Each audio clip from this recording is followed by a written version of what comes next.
स्वातंत्र्य दिनाच्या निमित्तानं देशवासियांना, महाराष्ट्रातील जनतेला आणि मुंबईकरांना स्वातंत्र्य दिनाच्या मनपूर्वक शुभेच्छा देतो।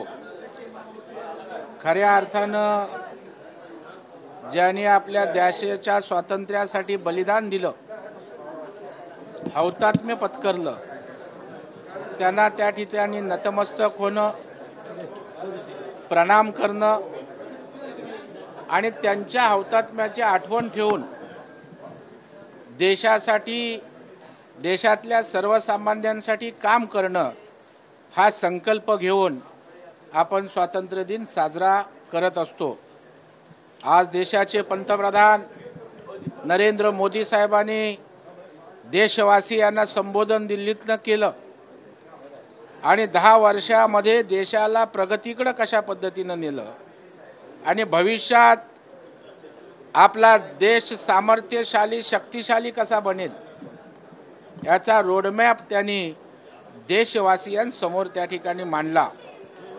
युवा असेल, महिला असेल, शेतकरी असतील, समाजातील विविध घटक असतील, त्यांच्या विकासासाठी, उत्कर्षासाठी त्या ठिकाणी अहोरात्र झटण्यासाठी प्रतिबद्धता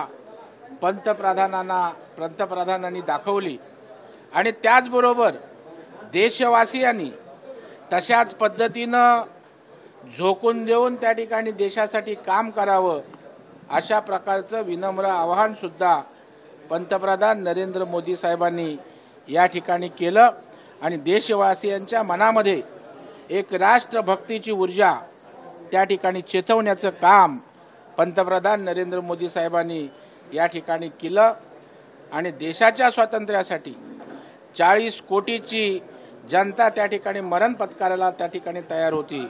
आज तर 140 कोटीचा देश झाला आहे। मरण पत्करण्यापेक्षा जगायचं आहे।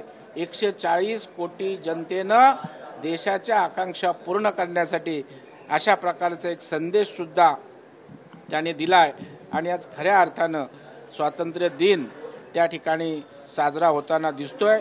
मोदी साहेब देशाची चिंता क्षणाक्षणाला त्या ठिकाणी करताना दिसत होते। भाऊ, महिलांच्या खात्यात आता पहिला हप्ता जो आहे तो जमा झालेला आहे, 3000 रुपये जमा झालेले आहेत। मात्र त्यावरून जयंत पाटील यांनी टीका केली आहे। ते म्हणाले निवडणुका आहेत, त्यामुळे निवडणुका असेपर्यंत आता हे वागते येते। मला वाटतं ते आता भ्रमिष्ठ झालेत।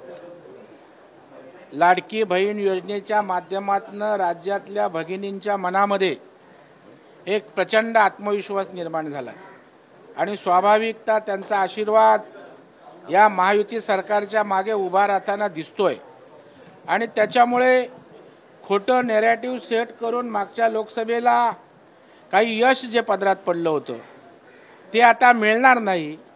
लाडक्या बहीण योजनेनं संपूर्ण महाराष्ट्राचं चित्र बदललंय, माहोल बदललंय। म्हणून ही योजना खोटी कशी, पैसे कुठनं आणणार, काय होणार, अशा प्रकारच्या खोट्या गोष्टी, खोटं नॅरेटिव्ह सेट करण्याचा प्रयत्न आहे। परंतु आधी केले मग सांगितले, खात्यात पैसे पडायला सुरुवात झाली। आता त्यांची पोपटपंची माझ्या या महिला भगिनी चालू देणार नाही। भाऊ, जरांगे पाटील यांची संभाजीराजेंनी भेट घेतली, त्यानंतर एक राज्यात नवी आघाडी येऊ शकते विधानसभा निवडणुकीत। नाही, लोकशाही आहे। लोकशाहीमध्ये अनेक पक्षांना निवडणुका लढवण्याचा अधिकार आहे, अनेकांना आघाडी करण्याचा अधिकार आहे। आता 29 तारखेपर्यंत वाट बघूया, मग नेमकं काय होतंय त्यावर आपल्याला तपशीलवार भाष्य करता येईल।